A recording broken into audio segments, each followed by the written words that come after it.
Bismillahirrahmanirrahim. Assalamualaikum warahmatullahi wabarakatuh. Alhamdulillah hamdan katsiran thayyiban mubarakan fih. Allahumma shalli ala sayyidina Muhammad wa ala alihi wa sahbihi ajmain amma ba'du. Rabbi shrahli sadri wa yassirli amri wahlul 'uqdatam min lisani yafqahu qawli. Qalu subhanaka la ilma lana illa ma 'allamtana innaka antal alimul hakim. Bersyukur kepada Allah Subhanahu wa taala karena pada hari ini kita semua dapat dipertemukan oleh Allah Subhanahu wa taala dalam pembelajaran fikih kelas 9 semester 1 tahun ajaran 2021-2022. Ya, hari ini perkenalkan ya, salam silaturahmi dari Pak Asep nih, mahasiswa PPL ya atau P3LK Prodi Pendidikan Agama Islam dari STAI Sabili Bandung. Jadi salam silaturahmi untuk seluruh siswa kelas 9 SMP Al-Falah Dago Bandung. Dan tak lupa sholawat serta salam semoga tetap tercurah limpahkan kepada Nabi Muhammad Shallallahu Alaihi Wasallam, kepada para keluarganya, para sahabatnya, para tabi'in, para tabi'ut tabi'in, dan mudah-mudahan sampai kepada kita semuanya selaku umatnya di akhir zaman ini. Sebagaimana yang tadi Pak Asep sampaikan ya, Pak Asep mendapatkan amanah nih mengajar pelajaran fikih, dan guru yang membimbing Pak Asep itu ada guru kalian yakni Ibu Ustazah Nenden Badriah SPDI. Nah, hari ini kita akan mempelajari tentang penyembelihan binatang ya. Kalau kemarin kan kalian tugasnya itu disuruh merangkum, menonton video yang berkaitan dengan seputar kurban sama akikah ya. Nah, sekarang kita akan mempelajari tentang penyembelihan binatang. Terus muncul nih misal dari pertanyaan ya dari kalian semua misalnya teh, Pak, punten kenapa sih kita harus mempelajari bab fikih tentang penyembelihan binatang? Kenapa gitu? Kenapa kita harus mempelajari bab tentang ini? Karena ya, kalau kita melaksanakan ibadah kepada Allah Subhanahu wa taala atau menjalani setiap aktivitas di dunia ini, kita harus memakan makanan yang halal, yang thayyib, yang telah dianugerahkan dan telah disediakan oleh Allah Subhanahu wa taala kepada kita semua. Supaya apa? Supaya ibadah kita, doa kita diterima dan dikabulkan ya, diijabah sama Allah Subhanahu wa taala. Misal di antara kalian semua di sini ada yang cita-citanya pengen jadi pengusaha misalnya, atau pengen jadi ustaz, atau pengen jadi kiai, pengen punya butik fashion muslim atau muslimah ya. Kalian teh berdoa. Nah, ketika kalian berdoa dengan dibarengi kalian diasupi dengan makanan-makanan yang halal, rezeki-rezeki yang berkah ya, thayyib dan lain sebagainya, maka hal tersebut akan setidaknya ya akan memudahkan tercapainya cita-cita dan keinginan kalian tersebut. Nah, ketika kalian memahami pelajaran kali ini tentang penyembelihan binatang, kalian bisa memilah dan memilih nih, wah, ini makanan yang aku makan itu, terutama yang kemarin sapi yang dipotong, ini apakah sudah sesuai dengan syariat Islam? Apakah ini akan membuat saya jadi semangat ibadah kepada Allah? Apakah ini bisa membuat saya semakin mudah dalam menuntut ilmu dan lain sebagainya? Kemudian apa alasan lainnya lagi ya? Kalian ketika mempelajari bab penyembelihan binatang ini, kalian diharapkan mampu menghayati nilai-nilai dari ketentuan menyembelih binatang.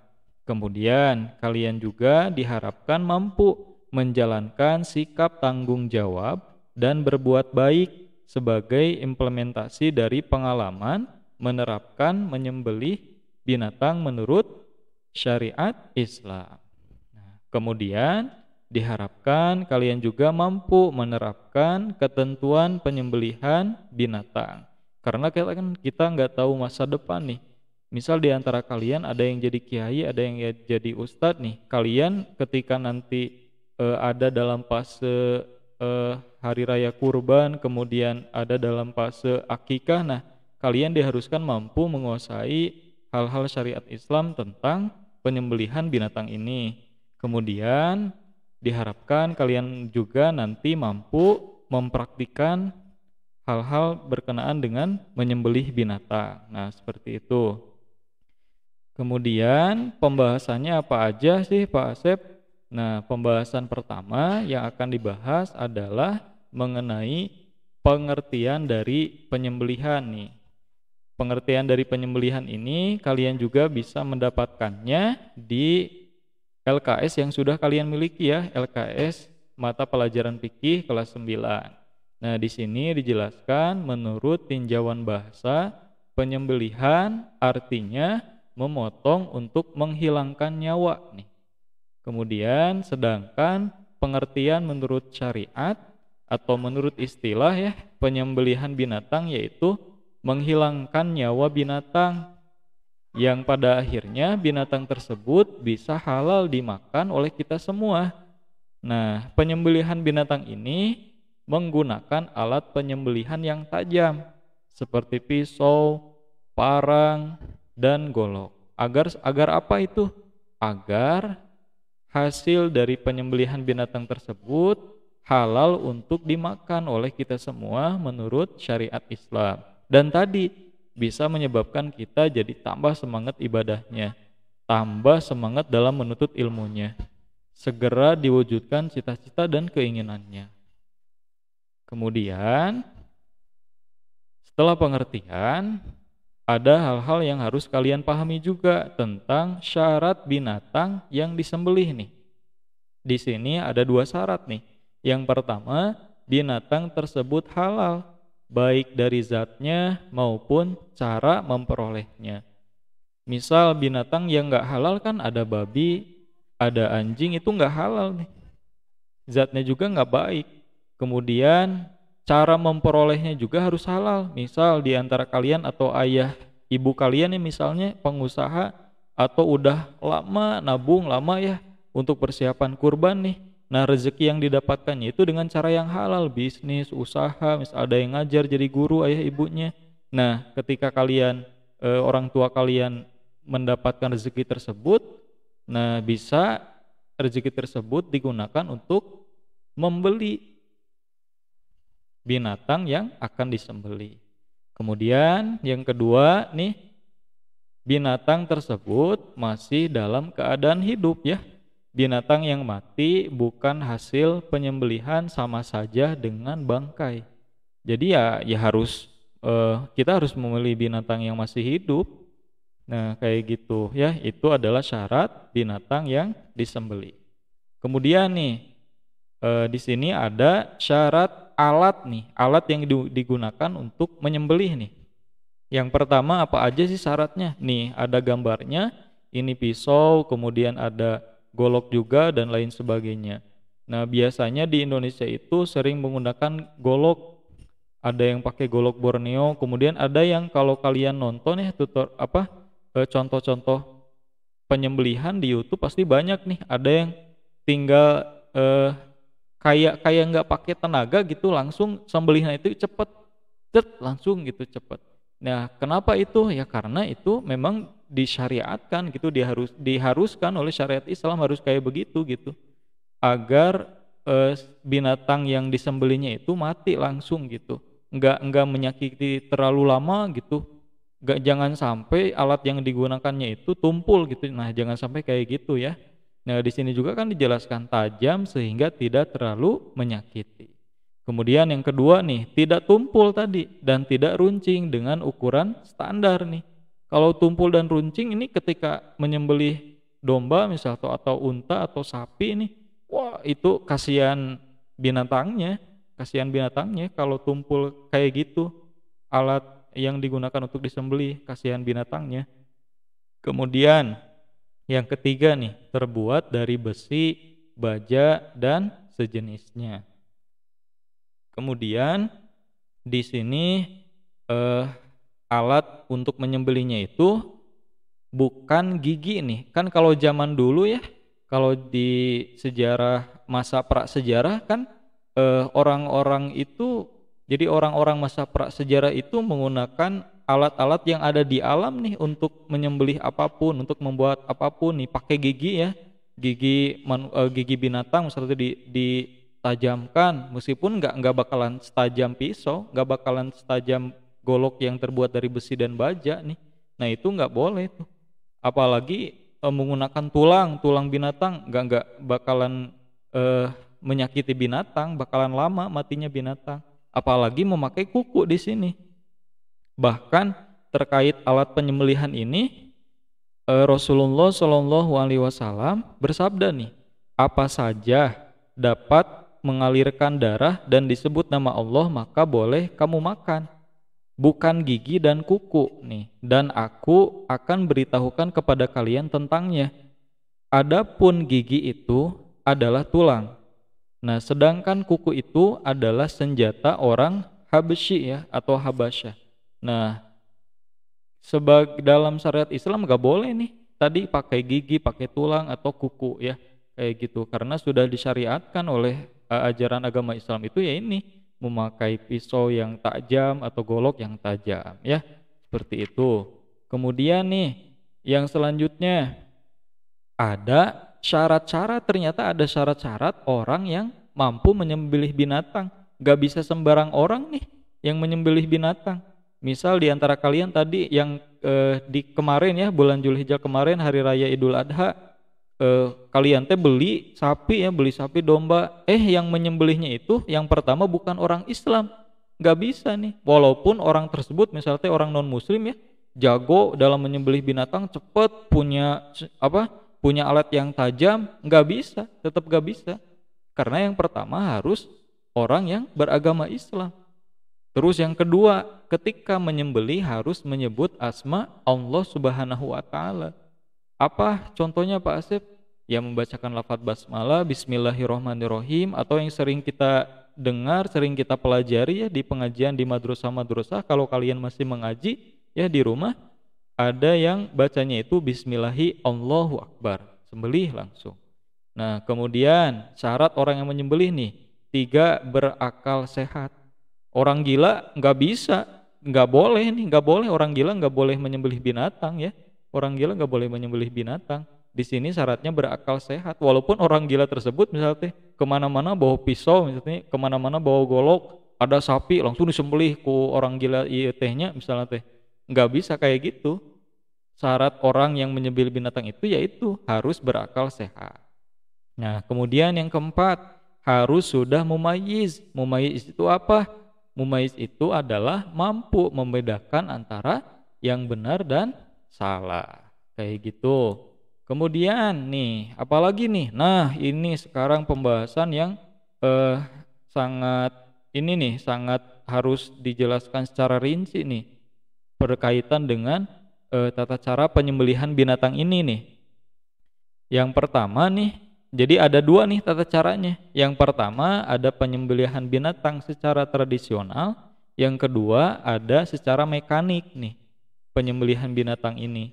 Nah yang pertama nih Pak Asep, penyembelihan binatang secara tradisional itu kayak gimana Pak Asep, bisa dipaparkan gak lebih jelas gitu, lebih detail apa aja gitu cara penyembelihan binatang secara tradisional.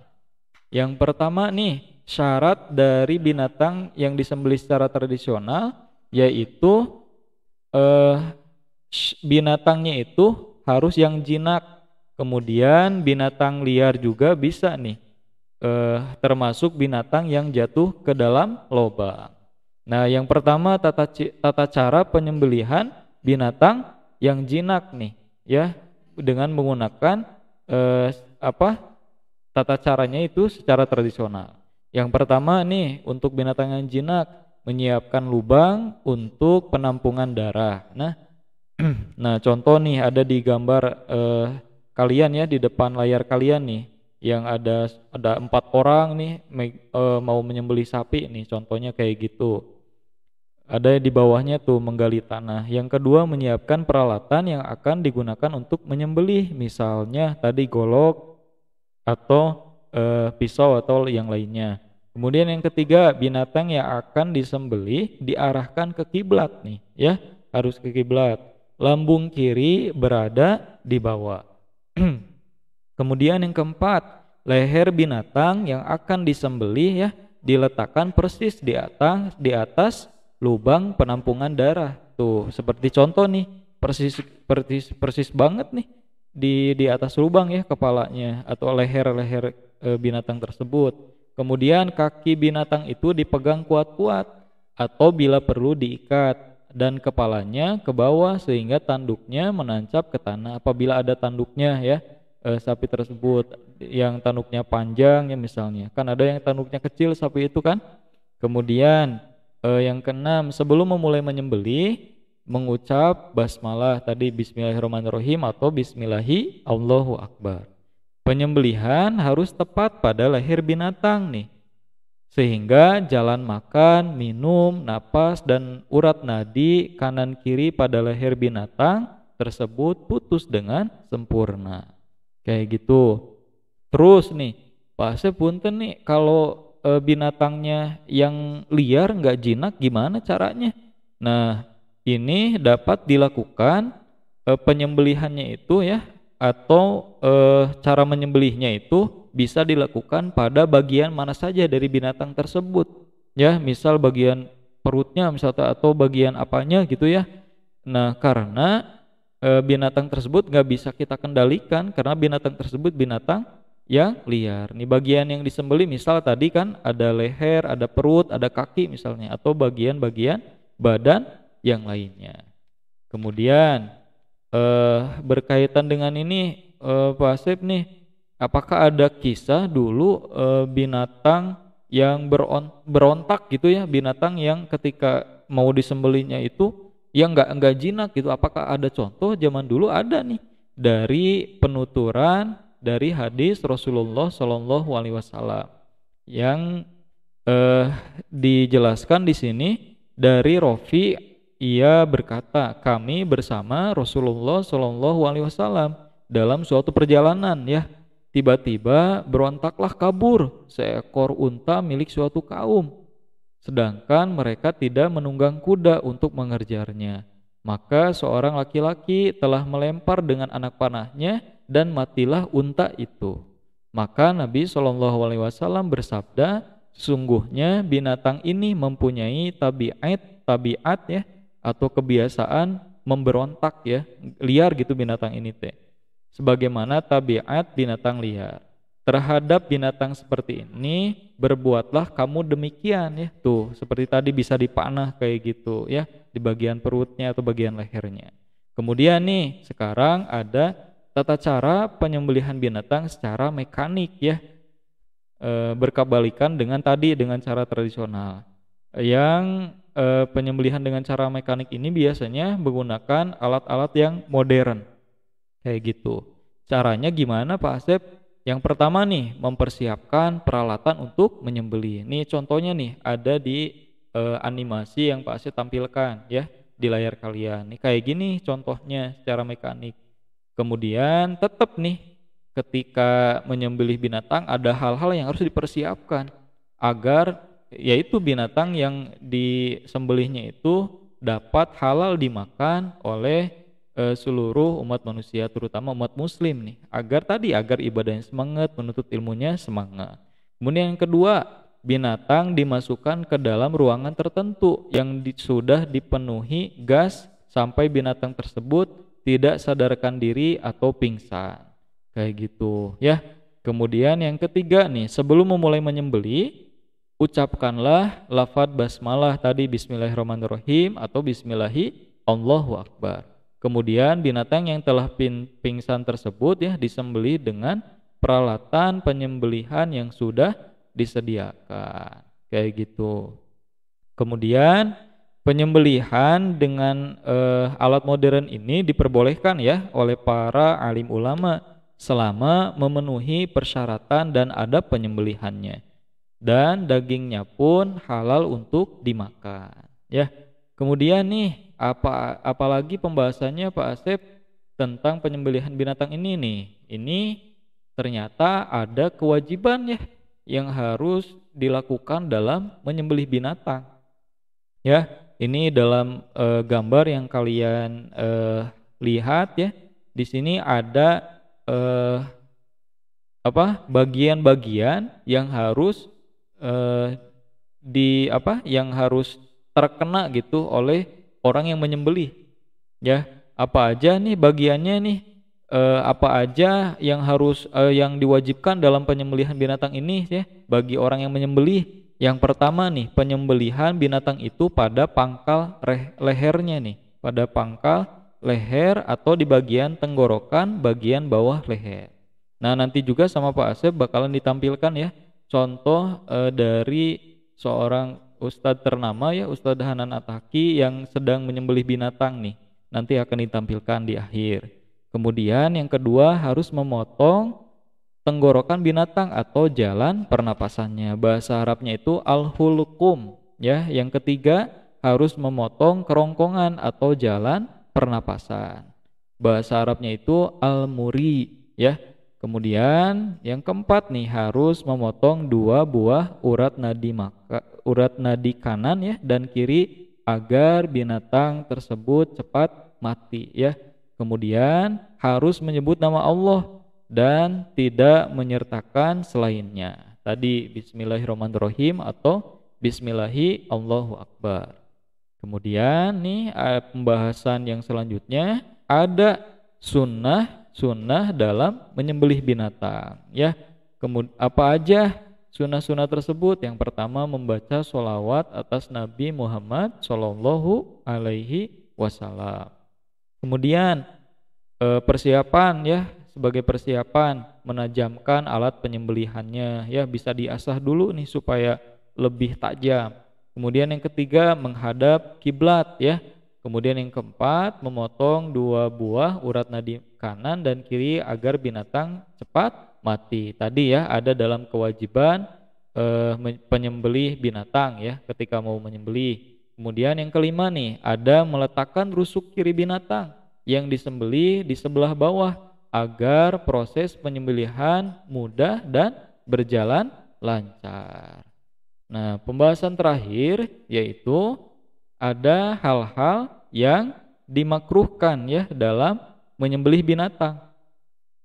Apa aja nih hal-hal yang dimakruhkannya atau hal-hal yang sebaiknya ditinggalkan ya dan tidak boleh dilakukan nih ketika menyembelih binatang. Yang pertama, memotong leher binatang sampai putus ya. Jadi langsung dipotong sampai putus gitu. Nggak bisa kayak gitu ya. Nggak bisa kayak gitu. Kemudian yang kedua, menggunakan alat yang tumpul atau tidak tajam dalam penyembelihan sehingga hewan yang disembelih tersebut merasakan sakitnya itu lama gitu ya. Karena tadi tumpul gitu. Terus digolok gitunya, terus digolok kayak gitu tumpul, nggak bisa kayak gitu. Kemudian yang ketiga nih, terlebih dahulu memukul, kemudian merendam dalam air ya, jadi disiksa dulu binatangnya itu nggak bisa kayak gitu. Atau jenis penyiksaan lain terhadap binatang yang akan disembelih. Misal dipukul dulu, ini kamu teh mau disembelih, diam kamu teh, dipukulnya, dicepret misalnya sama pecut, nggak boleh kayak gitu. Kemudian yang keempat, hanya memotong bagian tenggorokan dan kerongkongan saja ya kayak gitu. Kemudian sebelum binatang tersebut mati teh langsung dikuliti binatang teh, nggak bisa kayak gitu.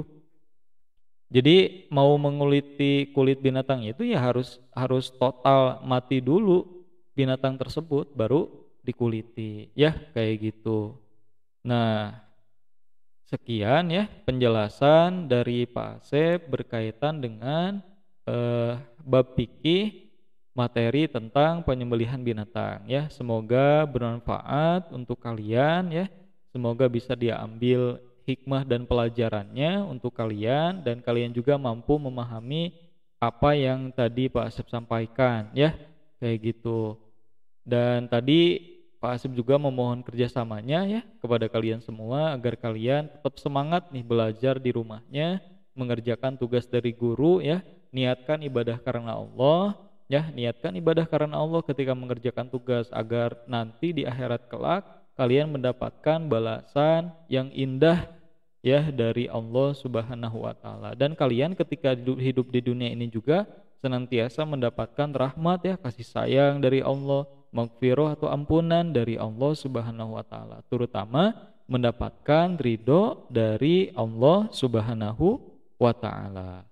Ya, sekian penjelasan dari Pak Asep. Mohon maaf lahir batin jika ada kekeliruan ya dalam penjelasannya, baik kekeliruan perkataan Pak Asep atau perilaku Pak Asep. Terima kasih, tetaplah sehat dan semangat belajar ya. Hadanallah wa iyyakum ajmain, wabillahi taufik wal hidayah. Wassalamualaikum warahmatullahi wabarakatuh.